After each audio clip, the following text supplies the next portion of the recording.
This episode is brought to you by LifeLock. The holidays mean more travel, more shopping, more time online, and more personal info in places that could expose you to identity theft.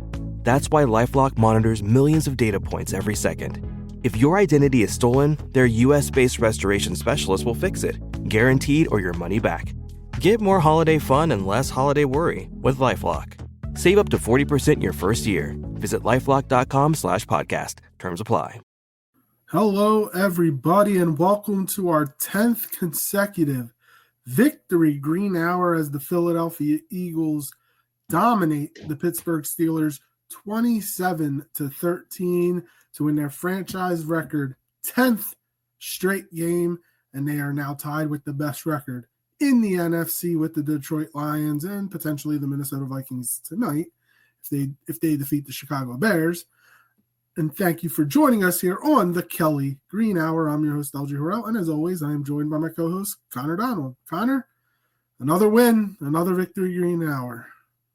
I know, it felt so – we're going to dive into it, but it felt so good because they just took the critics and punched them in the face with that game. And I know, as I tweeted out after the game last night, where are the goalposts going to move? And, of course – the goalposts have moved to, well, let's see, multiple games. What happened on the sideline with Nick Sirianni? The goalposts continue to move for the Eagles. Of course, Josh Allen has an incredible game. The Bills win. All they can do is talk positive about the Bills.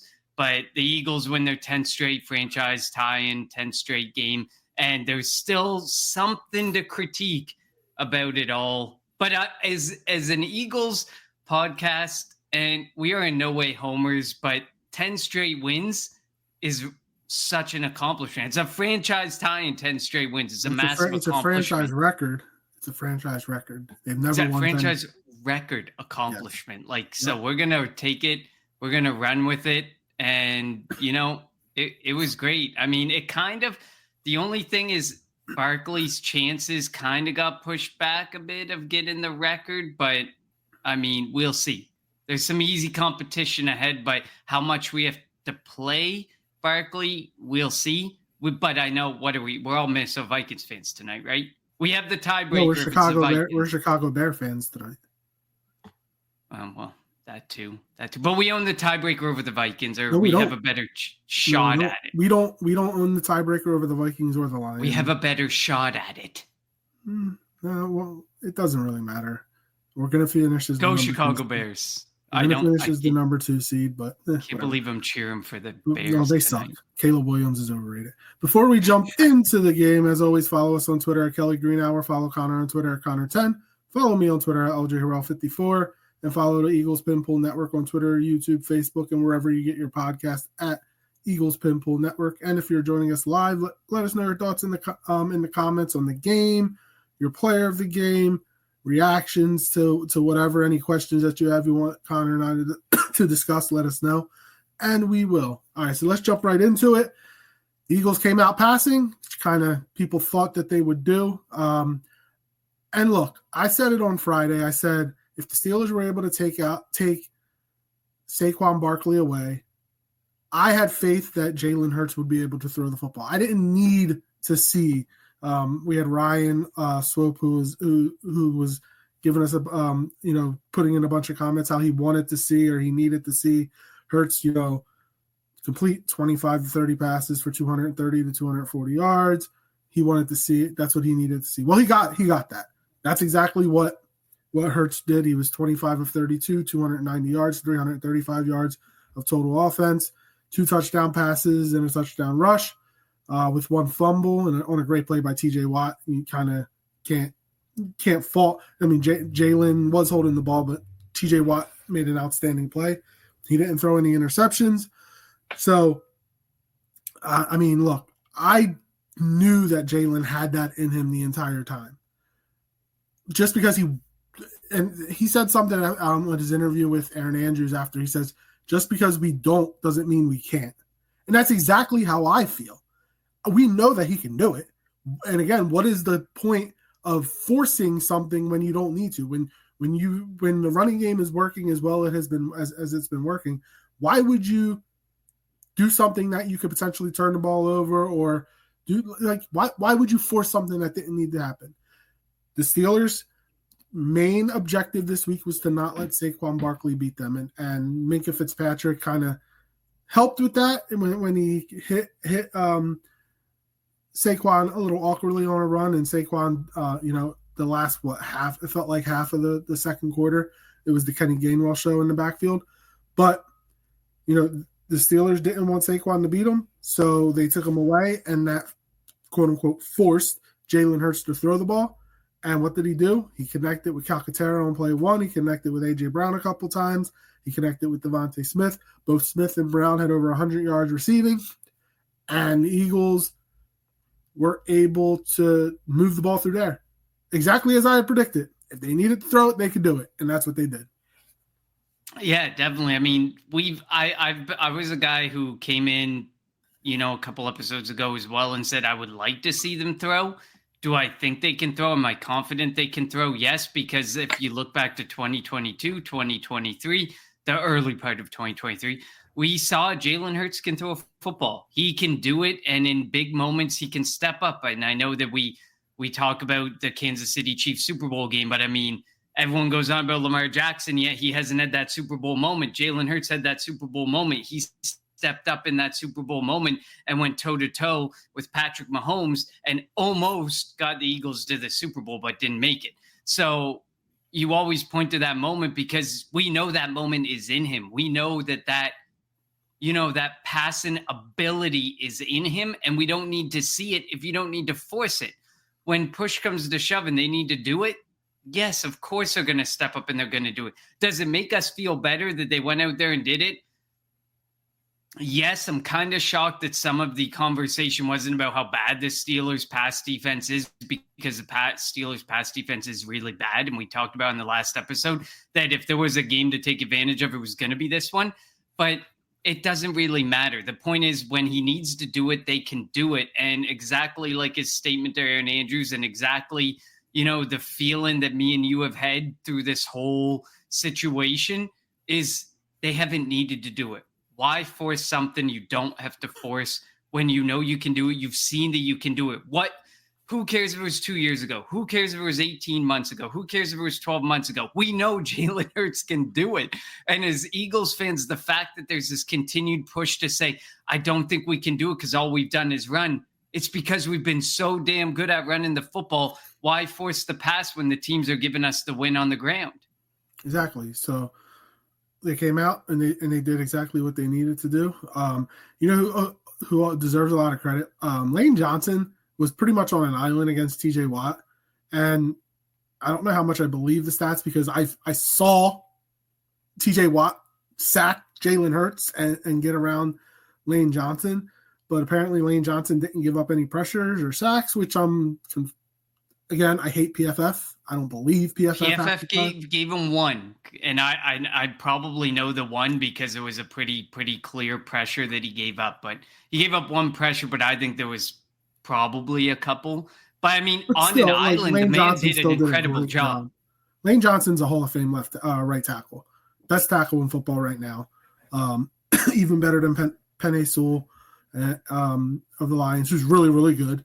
But like what the Eagles ask of both Jordan Mailata and Lane Johnson, they pretty much leave them out there on islands, and they do an outstanding job against top tier pass rushers. And being able to do that when you don't have to chip with tight ends or block with your running backs, it allows extra men out in pass. I just want to say one thing on that chip part.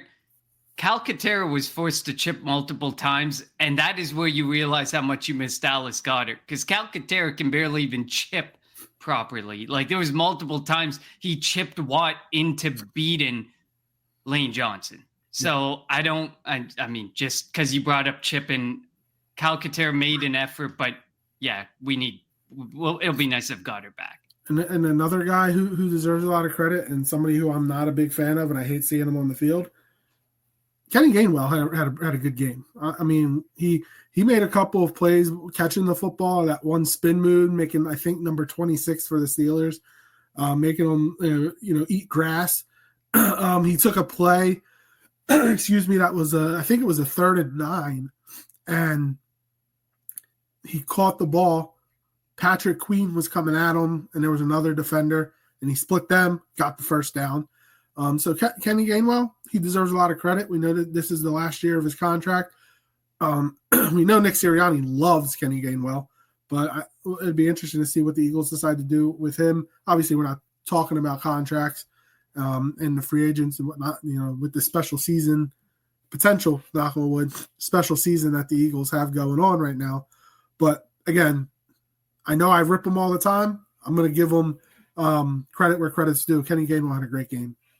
Yeah, I mean, it sucks the reality that, the Eagles weren't honest at the time about Saquon Barkley. Was clear. The broadcast made it clear multiple times. There's clearly something wrong. This is a guy that you hand the ball off to 20. I mean, Saquon Barkley still had 19 carries last night. But this is a guy you generally give 20 to 30 carries to, and he didn't touch the field in the second half.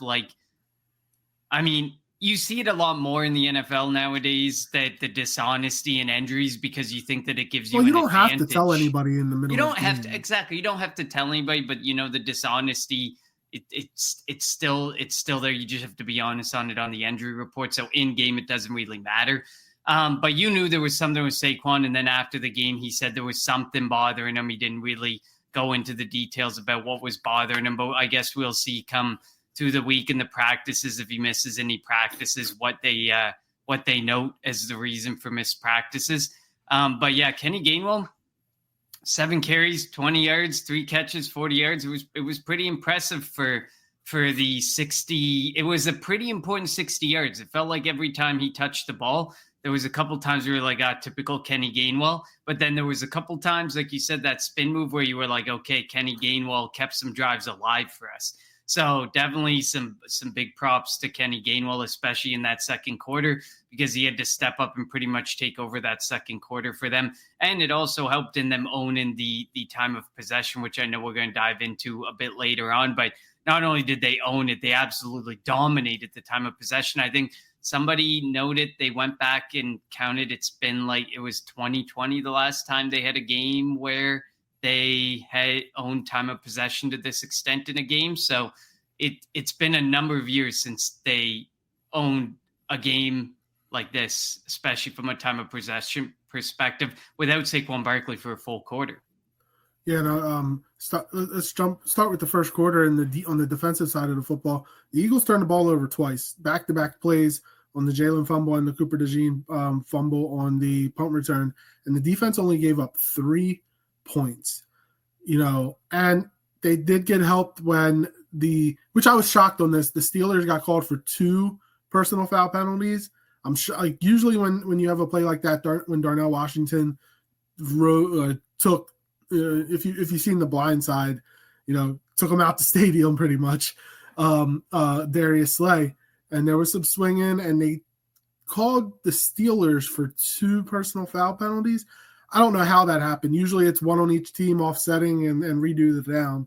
But that took the Steelers kind of, they would have had the ball inside the 5, I think. But that took them 15 yards back, and they were only able to settle for a field goal. So, the defense deserves a ton of credit. And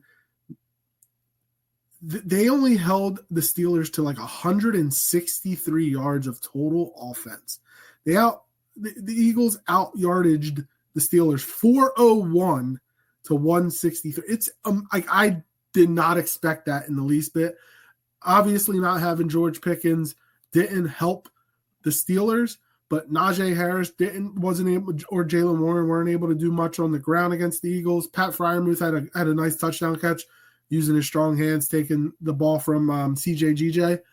But other than that, the Eagles totally dominated the Steelers offense, and Russell Wilson didn't look like the Russell Wilson who had over 400 yards passing a couple weeks ago.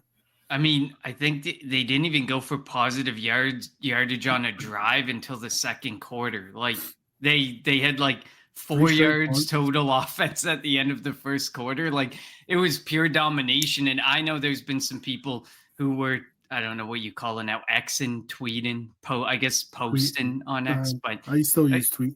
There were people tweeting and they were saying, "Here we go again, the defense carrying the offense." And that's huge. Like when you look at Buffalo, when you look at Detroit, and I know Detroit's got, like, I think I sent it in a chat today, like with David Montgomery on the IR, that's 19 total people on the IR. But like, you can't trust those defenses on the field. You can absolutely trust this Eagles defense on the football field. And if you've ever looked and said, can you trust the team to make a stop when you need a stop? 100 times I would take this Eagles defense over almost any defense in the NFL right now. This defense, if you said go out there, we need this stop, they're definitely going to make that stop. And you can tell they're very passionate about it. I know we're going to dive into the Sirianni and Jalen Carter exchange later on. You can tell they're just very, very passionate about what they do. They don't like to make mistakes. They like to be extremely effective at what they do. And they are very, very effective at what they do. So massive props to Vic Fangio, because his defense has been absolutely incredible. Like you said, they have the best defense. And I remember at the beginning of the year, I was calling Fangio cook. So again, credit where credit's due. He's done an outstanding job with this defense. And like, it really makes, and I know we've said this before, it really makes the Dolphins seem really, really soft.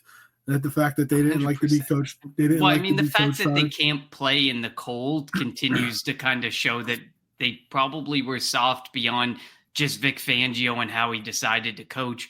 But also on that play where you're talking about Darnell Washington, I was shocked they didn't catch Washington and Mitchell. I thought for sure when the flags were going and Mitchell came in to defend Slay, I thought it was going to be Washington, because why he took Slay way out of the, like, basically into the stands made no sense. Then Mitchell just coming in to defend Slay. They usually catch the guy who's trying to step in and defend his player. So I thought for sure it was going to be offsetting with Washington and Mitchell. So we kind of got a blessing there, and you could tell by Tomlin, if you read lips, you could tell he wanted it called the way that it's called about 99% of the time, where they're offsetting penalties. Slay even swung on Washington, and the ref said that they didn't have footage. The fact that they didn't give it to Slay or Mitchell was beyond me. I was like, wow, even to just get control of the game in that spot, it didn't really make sense in my eyes for it to not be at least one on the Eagles. But I mean, I guess we're going to take it, because in a few games we've made note that the referees have given us a hard time. I know, like, the Ravens are one of the most penalized teams in the NFL, and one of their least penalized games was against us, where they held Jalen Carter on 95% of plays. But there was also the BS penalty when Russell Wilson was it Russell Wilson? He ran and slid, and Reed Blankenship literally just felt like he didn't do anything. He didn't launch himself at Russell Wilson, and they threw it a personal foul penalty on him. That was a horrific penalty on Reed Blankenship. So, like, look, again, we all know that the refs suck and the refs aren't perfect, and they miss stuff, and they miss stuff this game. They miss stuff every game. But yeah, so I was shocked, like we both have said, that there wasn't multiple or there wasn't offsetting penalties on that play. And I know that Tomlin post game was like, where you were a personal foul away from this game maybe not being the way it was. You still, even if you put points on the board there, in theory, it's 27-20. And at the end of the day, we're going to get to it, but you punted the ball in the fourth quarter and you didn't get the ball back for almost 11 minutes. The end of the day, I'm glad you brought that up, because I am shocked that he punted there. And I mean, I know his thinking was, let's put him back, maybe get a 3-and-out, get short field. Never in a million years did he think that anybody think that the Eagles were going to hold the ball for the final 10 minutes and 29 seconds of the game. The Steelers had 2 possessions, 11 plays, and like 60 some odd yards, if that, in the second half. Like, I have never seen anything like that. And I remember last year's game against Tampa, the Eagles ran out the last, 7.5 minutes. But to run 10.5 minutes out when the Steelers have all 3 timeouts was crazy. I never seen anything like that. The Eagles did get lucky before that, though. Like when Tomlin called the punt and that penalty on Jalen Carter, it was after the punt. I thought it was going to be a personal foul, like in the process of punting, so it would have given the Steelers the first down. But since it was after the punt, it was a half a distance to the goal. He got very, very fortunate because when they went to commercial break, I was like, oh man, the Steelers are going to have the ball. It's going to change the game. And then like looking on Twitter, it was saying, oh, the Eagles keep the ball. I was like, wait, how? And then I guess when Dean Blandino or Tom Brady, one of them, somebody explained it was after the punt, which is still weird. Like I don't know how they were able to determine that. But yeah, he can't be doing that. Like, I get it. Jalen Carter's a great player. Great player. Sometimes he does some things that a little too far. So let's hope that he eases that in. And I know you had mentioned the whole Sirianni wanting to go talk to him. The defensive line coach, Clint Hurt, kind of, and even Big Dom getting in between them. And again, there's going to be a bunch of people or a bunch of these hotheads shows or whatever saying that there's an issue. There's no issue. Clint Hurt was pretty much saying, I already talked to him. I got it. Let him cool off. You cool off. And then you guys talk. And eventually, Jalen Carter went up to Nick Sirianni and they hugged it out. So, again, you don't want to say anything emotional. And I like it that, look, the coach is like, look, I talked to him. I reamed him out pretty much. He knows he can't do that. Take a breath. He'll take a breath. You guys can talk it out. And Jalen Carter does need to realize he has to be careful. He's the best player on the defense. They can't afford him to be suspended or something like that. So he does need to take a chill pill every once in a while. Yeah, definitely. Quick jump into the comments. Brett Eclipse, been a bit since I've tuned in. Great win yesterday, though. Welcome back. Definitely come on down. Join us anytime. Jalen Carter is so elite. I just wish he was more mature sometimes. I mean, this is year 2. So he's young. What is he, like 22, 23 years old? Like, he's still young. And I get it. We all want people. I mean, I'd rather Jalen Carter in his immaturity than George Pickens in his immaturity. Because if you look at George Pickens, it's every game. Common theme, though. They're both from Georgia. Well, there were a lot of Georgia. If you look at that game, though, for the Eagles, obviously, Nakobe Dean, Nolan Smith, Keely Ringo, Jalen Carter, Jordan Davis, all the Georgia guys, Broderick Jones, Darnell Washington. I know George Pickens didn't play. Like, there's a bunch of – like, that was a lot of Georgia on the field at the Link yesterday.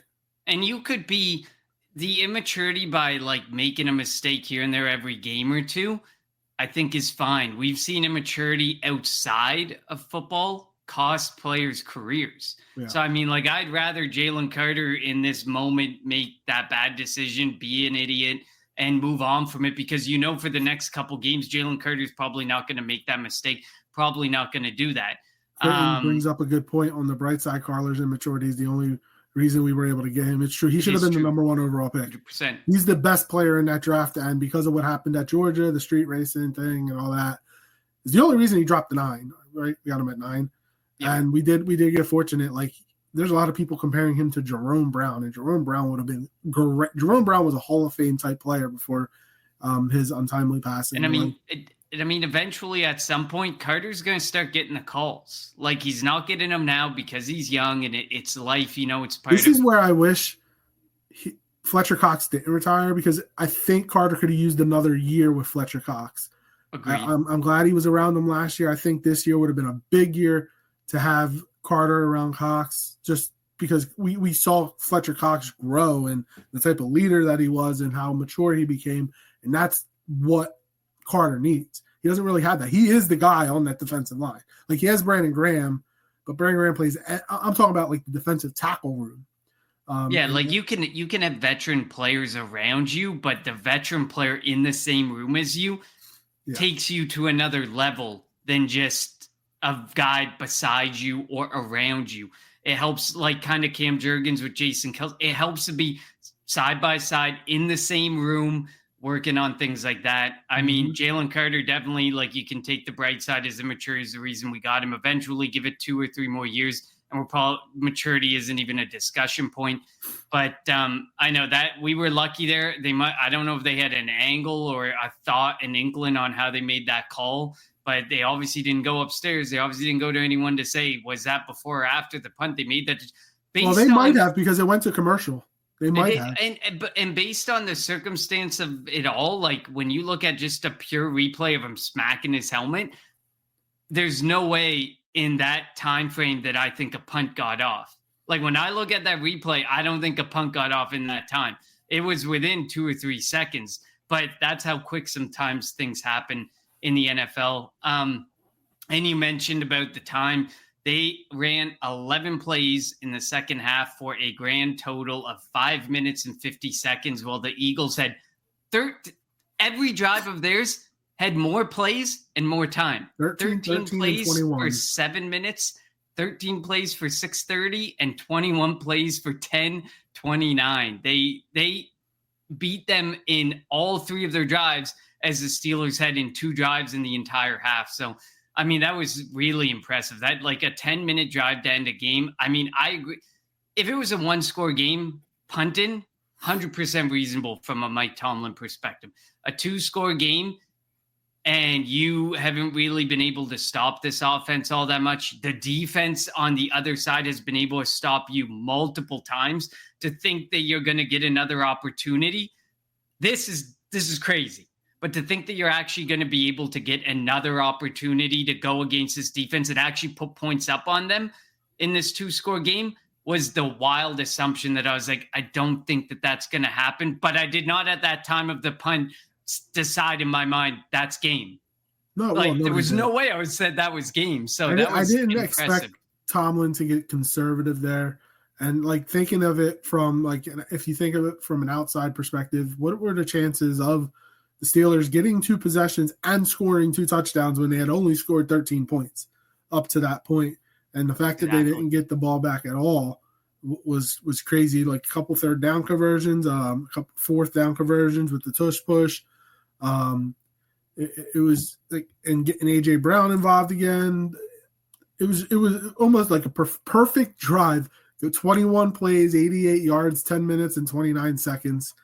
And the Eagles definitely could have scored again. They could have had 30 points. Like, but it was nice to see them shut up the critics. As AJ Brown said after the game, when one of the reporters asked, that dance that him and Jalen did, kind of what did it symbolize? And he said, yeah, just everybody shuts up now.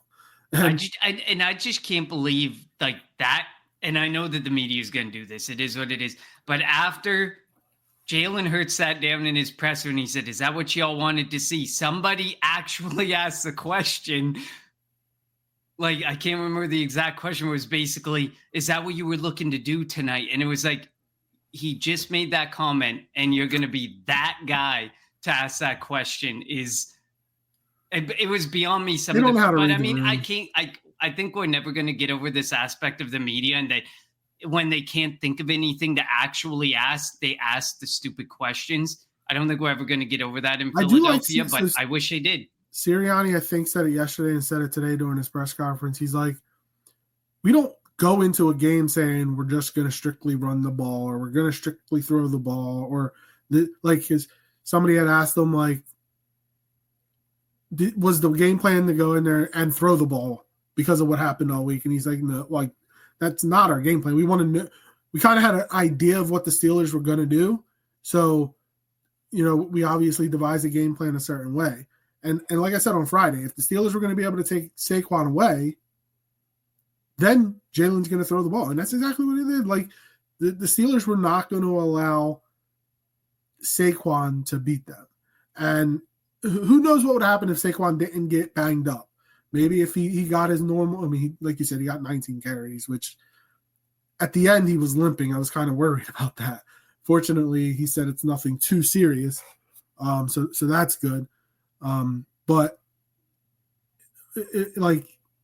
maybe he could have went off for 100. He needs to average 140 yards, I think it is, over the next 3 games to break Eric Dickerson's record. Unfortunately for him, it's Washington, who's not a good defense or good rushing defense. Dallas, who's not a really good rushing defense. And the Giants are the worst team in football. But we'll see. That Week 18 game, like, things might play out to that they got the number 2 seed secured, and why even play the starters? The backups can beat the Giants, let's be honest. Kenny Pickett could go out there and beat the Giants. The Giants are terrible. Like, they played Tim Boyle, whoever the hell that is. Like, they're so bad. Yeah. They're trying. I pulled up the scenario with the loss. Detroit, the Eagles, a Detroit loss and a Philly win meant the Eagles only need one Detroit loss and one more Minnesota loss. So each of them need one more loss, and the Eagles get that number 1 seed. So crazy. The Eagles could potentially be 15-2 and get the number 2 seed, because if Detroit or Minnesota wins out, they get the they have the tiebreaker of the Eagles. But like, it's crazy when you think about, like, as great of a season as the Eagles are having, they might have to play in the wild card round. And I like looking at the teams that might be in the playoffs. Like, I don't know. It's crazy. As good as Detroit is, as good as Minnesota is, I fear the Rams and the Bucks more than those 2 teams. And they've been the point of a lot of conversation, like on ESPN and other shows, is like, do you want to face the Rams? Like, the Rams gave us a run at it, and I think that they could even give us more of a run when things matter the most. And like the Bucks, like, you just know. First of all, the Eagles and the Bucks playing each other, it's just synonymous with bad luck for the Eagles. So, like, we don't want that anyways. That game would be in Philly this time, though, not in Tampa. But agreed. But they're so, like, Baker Mayfield and Matthew Stafford, their grit, their toughness, it comes out in just their teams all together. And I mean, there's somebody, I can't remember who said it today, but somebody said the Rams are likely one more draft away. But the fact that everybody fears them so much in the wild card round and they're still a draft away speaks volumes. Like, these are 2 teams that just play so hard, play so well. They're coached so well that they can upset anybody anytime. I would never say, like, if the Rams or the Bucks ended up against the Lions or the Eagles, I would never say it is a guarantee that the Lions or the Eagles walk out with that victory. No chance would I say that. The NFC, I think, from top to bottom, in the playoff pictures, the NFC is tougher than the AFC this year. We know the Chiefs are, as long as none of those random ones squeak in that are still, like, in the hump, when they show the in the hump picture. There's some weak ones at the bottom, but if it sticks as is, or the Rams get in, because I think the Rams are out because of the Seahawks right now. But if the Rams squeeze in instead of the Seahawks, which, depending on the Geno Smith injury, that could happen. I would take the Seahawks. I'd rather the Seahawks over the Rams or the Bucks. But there's a chance that you get the Rams and the Bucks, depending on the Seahawks circumstance. So it'll be interesting for sure. Red Eclipse says, now Chase Daniel is going to hop on and pretend as if he never talked. I agree with this statement here. That and Emmanuel Acho. Yeah, the facility might be the worst show on FS1. They got a lot of bad ones. Emmanuel Acho and James Jones go from calling Jalen Hurts the problem to then talking about how much they win the next show. I mean, it's true. It's definitely one of the worst shows. Shady's on? That's the show that Shady's on, which he might be the only one that's worth listening to. And then Brett Eclipse all tuning into Chicago, Minnesota right after this, right? Absolutely. And we are Caleb Williams fans. I'm watching Monday Night Raw. And the Shay Shavers, thank you for joining us. Dean has played all the games, and dude is legit. He led the team in tackles yesterday. I always say, he is so good going downhill. Like, it's so tough to run on the Eagles because he is, like, reads blocks well and gets around. And it helps when you have Carter and Davis right in front of you, and he's used to playing with them guys, obviously, from his college days. But Nakobe Dean is looking like the guy that we all thought he was going to look like his rookie year. Obviously, the first couple of years, injuries didn't help. But, like, he's looking like the guy that everybody thought would be a first-round pick. And him and Bond together are really good. And, like, if you're Howie Roseman, you have to think about that. Like, we see how legit these two are together. You got to find a way to bring Bond back. Like, I know he's making himself a lot of money. He's an all-pro right now in the defensive player of the year talks. But, I mean, you might have to take what, like, we know how he values linebackers, which he doesn't very much do. you might have to be like, doesn't matter. We need to bring him back because these two as a pairing are really, really good and help this defense. I remember I saw a mock draft, which is crazy how many mock drafts are going around right now. But I saw a mock draft today that had the Eagles taking a linebacker. And I was like, no chance. Zach Bond is getting re-signed. In the first round? Zach Bond in the first round. Yeah, Zach Bond is coming back because the benefit, like you said, that Zach Bond has been to Nakobe Dean is huge. Nakobe Dean wearing a brace yesterday. There's no chance last year that Nakobe Dean plays with that brace. Like, he would have played. He just wouldn't have been effective. Yeah, well, exactly. And I don't know, like, Dean missed a lot of time last year. So I don't know, like, this competitiveness that has come out because of Zach Bond, I think has helped Dean mentally be tougher when he's playing through pain, when he's playing through circumstances like that. So I think that it's been huge to have Zach Bond there. And I agree with you. Like, I bet Howie's kicking himself in the ass for not giving him $10 million when he had the chance and being like, this could be an overpay, this could be a risk, but look what the guy's doing. And now the guy could have to pay more. $1 million this year. Like, he is the ultimate bargain. He might be the cheapest defensive player of the year ever to play in the NFL. Yeah, he's up there. Brett Eclipse says, can't wait for the media to discredit our incoming Super Bowl run because how injured the Lions are, just like they did with San Fran in 2022. You're not wrong. Deshae says, Nolan had 4 QB hits and a sack. He's evolving. He really is. Remember, I said it, like, there was a 100% chance the Eagles were going to take an edge rusher in the first round this upcoming draft. Now, they still might because who knows if Josh Sweat's going to come back. Brandon Graham may come back for another year, but still it'd be year 16. So they still need to bring in players. But Nolan Smith, like, he is looking like the first round draft pick that we took him at. And it just took some time. Again, it might take players a little bit longer to evolve. And it's taken Nolan a little bit long, but he's got up to 5-6 sacks on the year, 5.5, 6 sacks. He is showing that speed that he has. And his body is going to continue to fill into his body, and he's going to look like he next year could be the year that he gets double-digit sacks. Fred runs his own landscaping business. Yeah, with my 2 brothers. They take their business very seriously. Sure do. Fred traded up to commercial auto insurance from Geico for serious customized coverage that grows as his business does, all for seriously low rates. All right, so when's it going to happen? You know, the big Geico surprise. I'm sorry? Some hair metal band. Are they going to jump out of those bushes? No, this is a serious Geico ad. That pyro was pretty cool, though. Get more with Geico Commercial Insurance. Trade up today at geico.com/commercial. Yeah, I mean, he's up to 6 sacks. This was a game where he played 41 of 43 snaps. He's played more in previous games, but he didn't obviously, like, the other team's offense was playing way more snaps than this. Like 43 snaps played by an offense is so low in the NFL today. But he played like 97, 96% of snaps. Like, that's huge for Nolan Smith. And I mean, as much as you hate to see injuries, it almost seems like the Bryce Huff injury was a blessing in disguise for this guy. I forgot he was on the team. Exactly. And Brandon Graham too. Like, we didn't want to see those injuries. Well, Bryce Huff, we never want to see an injury, but Bryce Huff, we're kind of like, what was he doing anyways? The Brandon Graham injury, we were so worried about, we were so stressed out about it. And Nolan Smith stepped up and has stepped up in such a big way. It's huge. It's been massive for him. And yeah, he's up to 6 sacks. And you say he might get to double digit next year. I mean, there's a chance he could still get to it this year. The Washington offensive line, the Dallas defensive line, and Cooper Rush as the quarterback.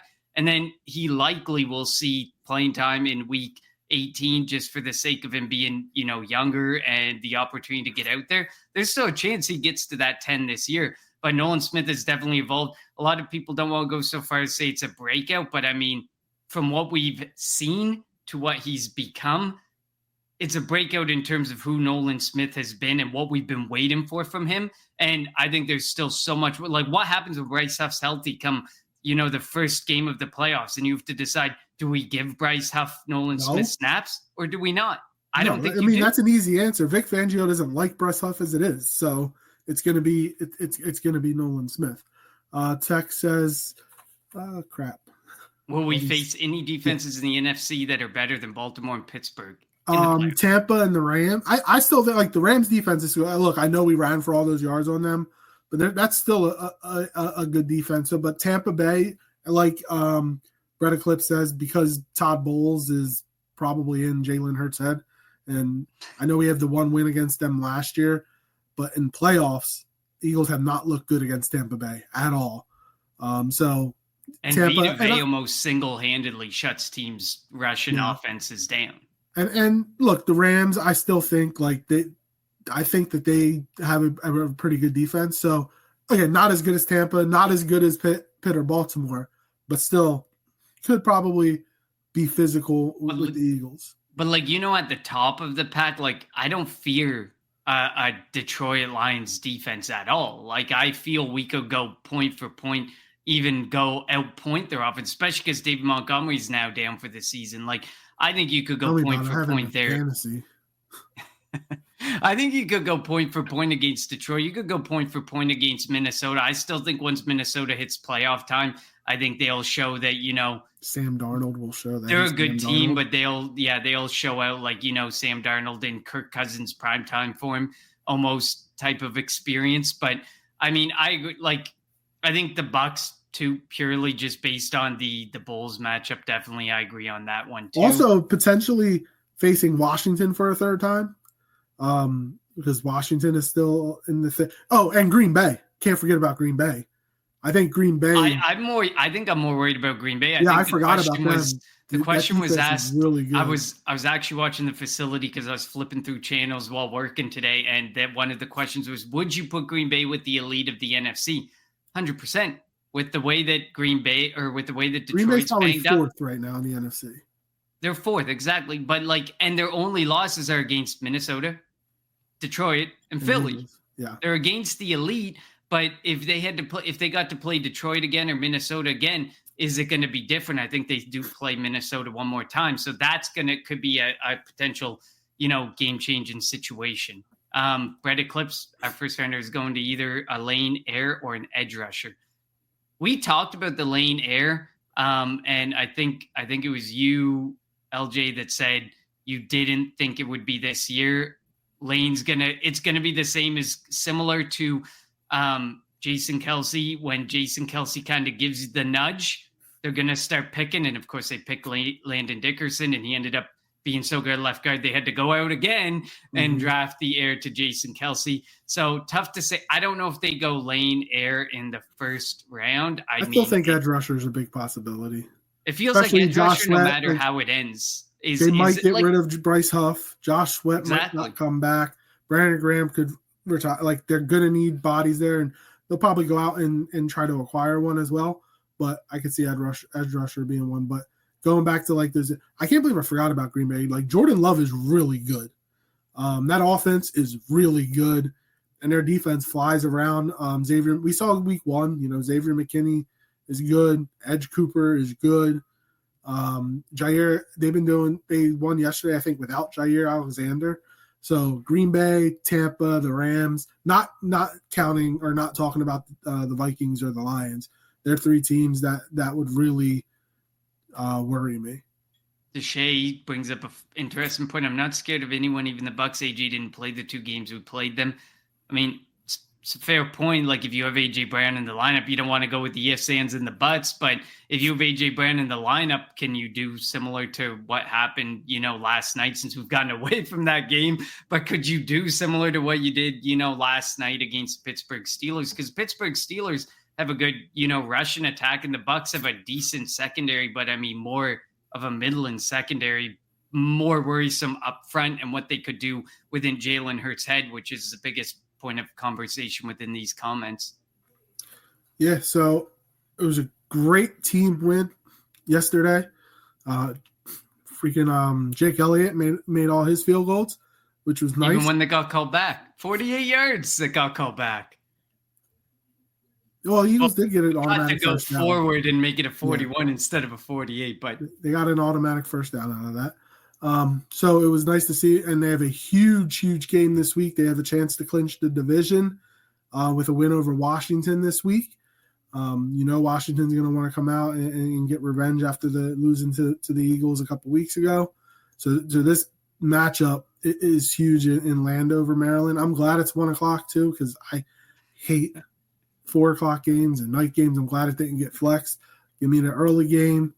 And then they finished the season off with 3 NFC East opponents. So you take care of business, and we know that week 18, Minnesota or Detroit's going to lose because they face each other. You just need one. You need whoever wins that one to lose.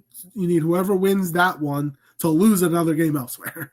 Or they could each lose on the way, and then we don't have to worry at all about week 18. I mean, hopefully, because then Detroit's got a tough schedule. Minnesota's got a spotty schedule. Minnesota's got Green Bay again. That's going to be something that matters for both of them.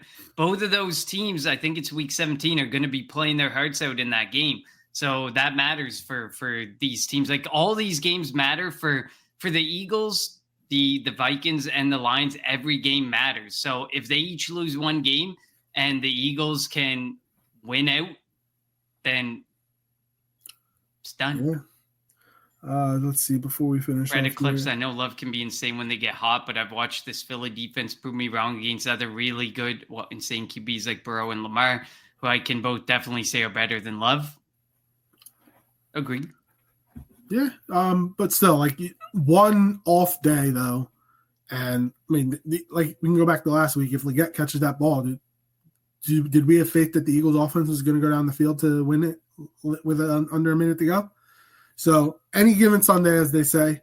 But, yeah, so great 10-game winning streak, 12-2, one more a win this week, and they clinched the NFC East, and then we're worrying about, I think I mentioned that, so many great teams, great NFC teams this year. So you're not wrong. I mean, the NFC, I think, is more loaded than the AFC this year.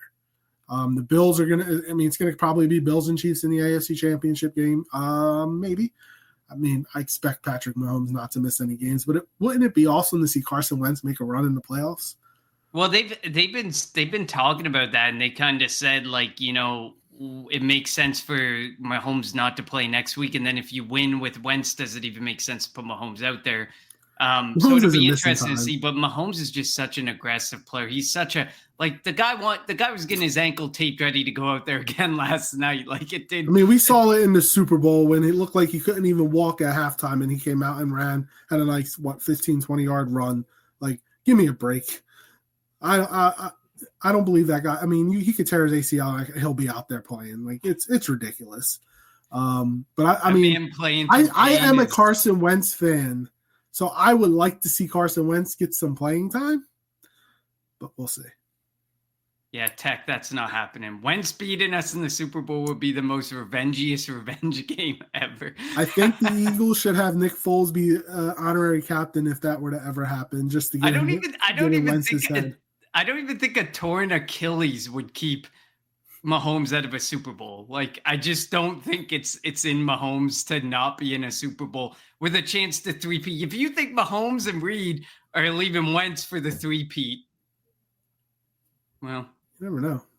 I'm still a Carson Wentz fan. I like Carson Wentz. I do. I do. Eclipse says I desperately want to see Wentz play. Is that because you like him, or you want to see how bad he is?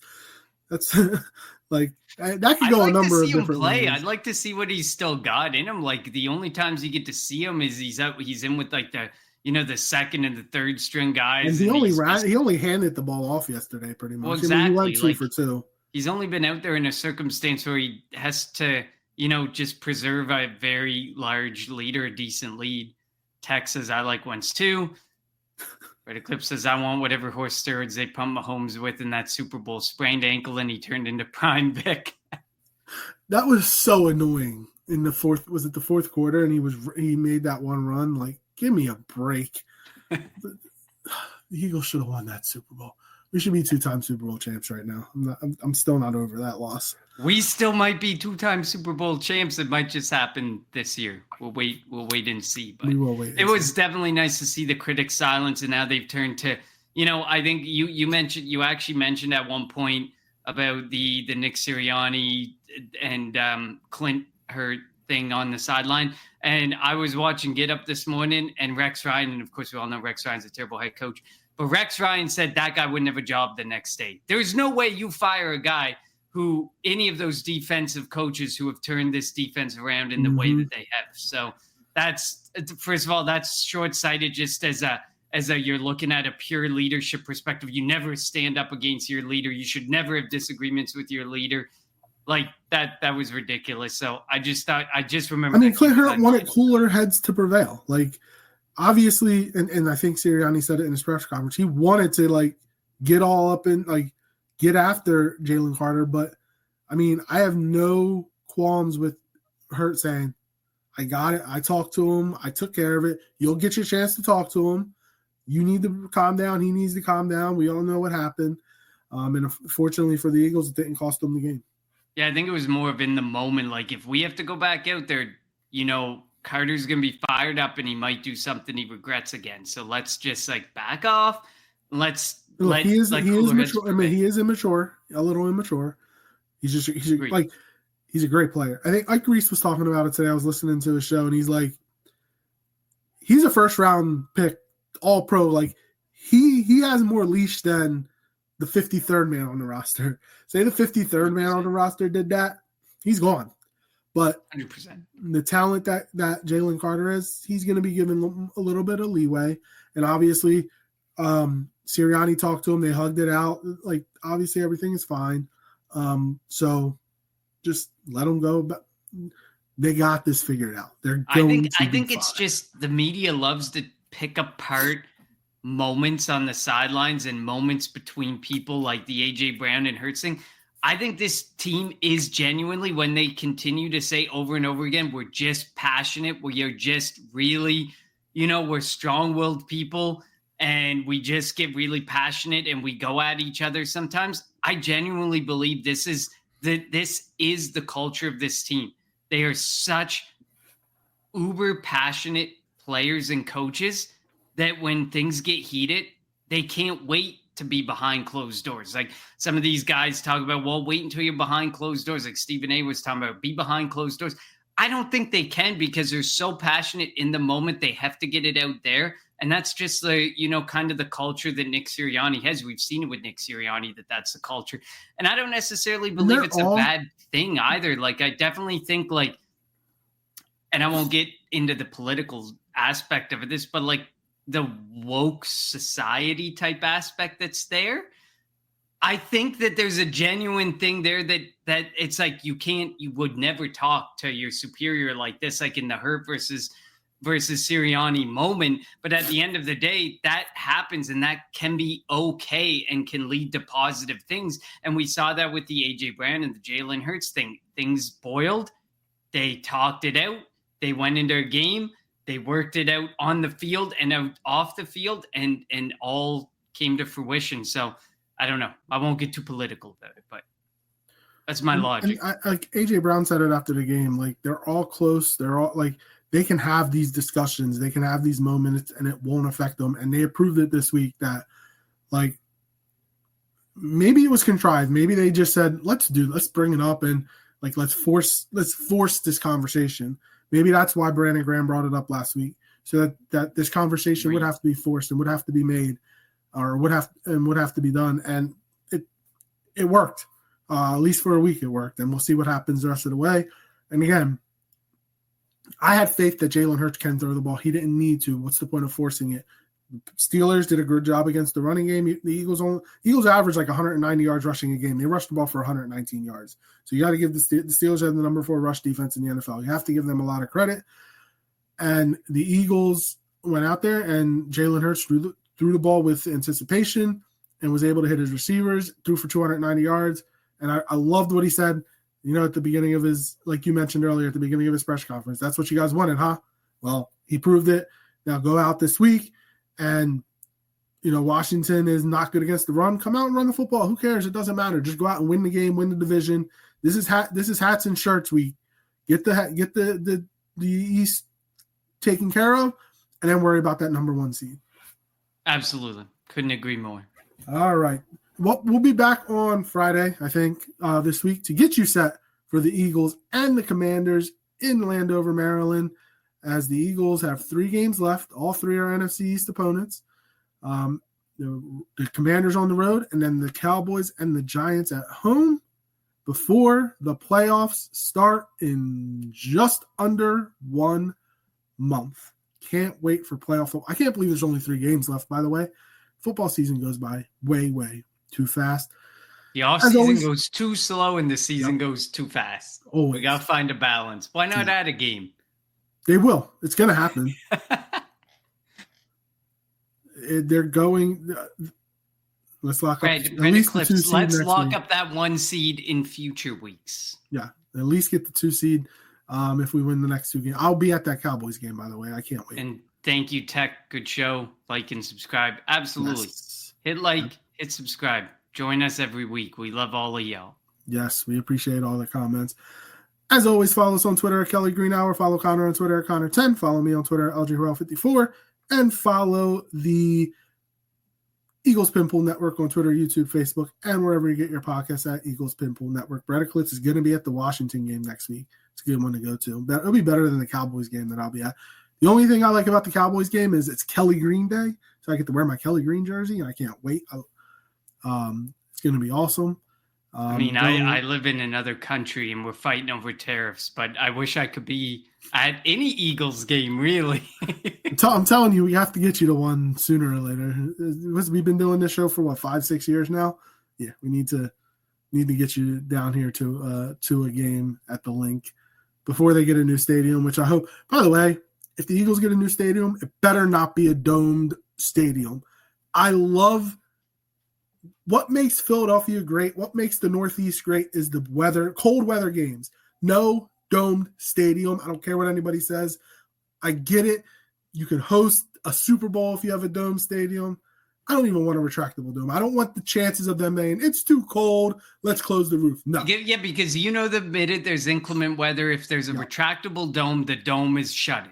No, You're never going to play in inclement weather with a dome open. I want Detroit to have to come to Philly and play in snow. I don't want it to be like, oh, it's about to snow, let's close the roof. Nah. I get it. You want to be able to host the Super Bowl. You want to be able to do a bunch of things, host a bunch of things, which you can do. You can host the Super Bowl in Philly if you have a dome, a retractable dome or a closed roof stadium, but nah. Open air stadium is where it's at. I think are the Bills? I can't remember if the Bills' new stadium is going to have a roof or a dome. I think it's got partial coverage, but I didn't think it was full dome or full retractable. Again, Buffalo shouldn't have it. Cleveland shouldn't have it. New England. None of these Northeast teams should have domed the stadium. New England has hosted a boatload of. They're hosting concerts and events all the time. You don't need a dome. You just need the right season. They do it a lot during the summer, though. Like, you want to potentially be able to do it in the wintertime. I get it. Look, the Link hosted WrestleMania this past year, and it wasn't warm. Like, the wrestlers were complaining about it being cold, but still. All right, I didn't mean to go off that tangent. Thank you all for the comments. Thank you all for joining us. We'll be back Friday to get you set for the Eagles and Commanders right here on the Kelly Green Hour.